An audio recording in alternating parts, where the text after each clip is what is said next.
تغذیه متعادل و سالم تمرکز بر مصرف مواد غذایی طبیعی و غیر فرآوری شده مانند میوه‌ها، سبزیجات، غلات کامل، پروتئین‌های بدون چربی و چربی‌های سالم، پرهیز از مصرف غذاهای پرچرب، شیرینی‌ها و نوشیدنی‌های گازدار.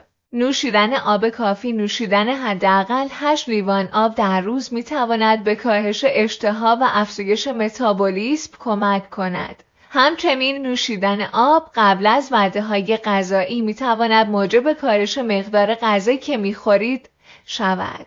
ورزش منظم. فعالیت بدنی منظم مانند پیاده‌روی، دویدن، شنا یا ورزش‌های گروهی می‌تواند به سوزاندن کالری و تقویت عضلات کمک کند. پیشنهاد می‌شود حداقل 150 دقیقه ورزش هوازی متوسط یا 75 دقیقه ورزش هوازی شدید در هفته انجام دهید.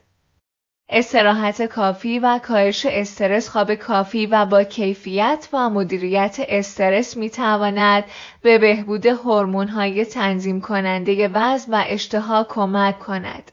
تلاش کنید که شبها به موقع بخوابید و روش‌های مختلفی مانند مدیتیشن یا یوگا را برای کاهش استرس امتحان کنید.